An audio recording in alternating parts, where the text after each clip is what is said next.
నా పేరు శ్రీనివాసులు. గగన మహల్ ఒక చారిత్రక గొప్ప కట్టడం. దీన్ని శ్రీకృష్ణదేవరాయలు 15వ శతాబ్దంలో నిర్మాణించబడినట్లు చరిత్ర చెబుతుంది. ఈ ప్రాంతాన్ని విజయనగర సామ్రాజ్య రెండవ రాజధానిగా చెప్తుండేవారు. దీంతో పాటు కట్టడాలు, దేవాలయాలు, అనేకమైన చరిత్ర గల నిర్మాణాలు జరిగింటాయి.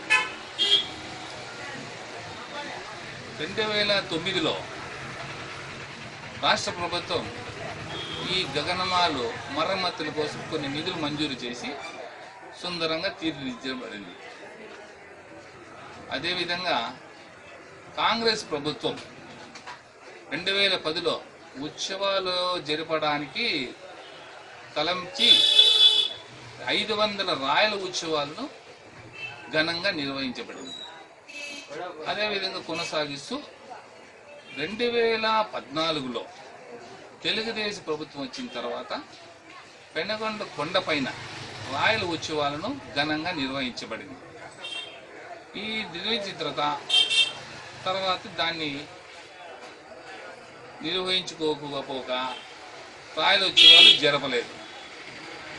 నేను కోరేది ఏమంటే, ఈ ప్రాంతంలో తెలుగుదేశం ప్రభుత్వం ఉంది కాబట్టి రాయల ఉత్సవాలను కొనసాగిస్తూ పర్యాటక కేంద్రంగా అభివృద్ధి చేయాలని నేను కోరుతున్నాను. నా పేరు సంజీవ్ రెడ్డి, పెనుగొండ మండలం గొల్లపల్లి గ్రామము. 15వ శతాబ్దంలో గగనమహల్ అనేది రాయల కాలంలో కృష్ణదేవరాయలు నిర్మించారు. 15వ శతాబ్దంలో 20 ఏళ్ళు పరిపాలించినాడు. గగనమహల్ అప్పుడు వేసవి విడికని నిర్మించినాడు. ఇది పెనుగొండ రెండో రాజధాని రాయలకు. ఇప్పుడు ఇక్కడ వస్తా పోతూ ఆయన విడిది కోసం ప్రజల సంగతి తెలుసుకునే దానికోసం ఆయన నిర్మించినాడు. ఇప్పటికీ చెక్కు చెదరలేదు ఆ కట్టడము. గగనమహల్ అప్పుడు పెద్దలు పేట కట్టుకుని పైకి చూస్తే కింద పడిపోయేది. ఇప్పటికీ చెక్కు చెదరలేదు. వేసవిలో చల్లగా ఉంటుంది దాంట్లో.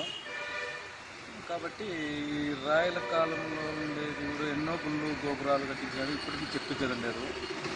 ఇది కాలక్రమేణా అది కూడిపోయింది. ఇప్పుడు దాన్ని కాంగ్రెస్ గత ప్రభుత్వ హయాంలో బాగా అభివృద్ధి చేసినారు. ఉత్సవాలు కూడా 500 ఇయర్స్ ఉత్సవాలు కూడా జరిపినారు, స్టార్ట్ చేశారు గత ప్రభుత్వంలో. కాబట్టి ఇప్పుడు ఉత్సవాలు మర్చిపోయినారు. దాన్ని ఆ చరిత్రని మళ్ళా గుర్తు చేసుకునే దానికి కూడా ప్రజలకి లేకుండా పోయింది. ఏం కథ గగనమహల్ ఇంకోటి ఏమని చెప్పి తెలియజేస్తాను. ఇయర్ ఉత్సవాలు జరిపి ఆ చరిత్ర కూడా ఇప్పుడు ఈ ప్రభుత్వం మర్చిపోయింది. కాబట్టి మళ్ళా ఉత్సవాలు స్టార్ట్ చేసి ఆ చరిత్రలు మళ్ళీ దాని అట్లా పాత రాయల కాలంలో ఉండే కట్టడాలు, రాయల కాలంలో ఘన చరిత్రల్ని మళ్ళీ తెలియజెప్పాలంటే ఈ సంవత్సరం ప్రతి ఇయర్ ఉత్సవాలు జరపాల్సిందిగా నేను పౌరునిగా ఈ పెనుగొండ సంబంధించిన పౌరునిగా నేను కోరుకుంటున్నాను. కాబట్టి ఇక్కడ కొండ మీద రోడ్డు వేసినారు గత ప్రభుత్వము.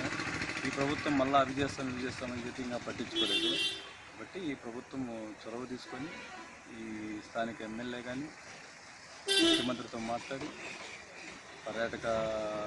కేంద్ర పర్యాటక మంత్రితో మాట్లాడి కొన్ని హామీలు ఇచ్చారు. ఆ హామీల మేరకు కొన్ని గెస్ట్ హౌస్లు, కొన్ని గుళ్ళు కడతామని హామీలు ఇచ్చారు. అవి నిర్మించి పెనుగొండ తోడ్పడాలని కోరుకుంటున్నాను.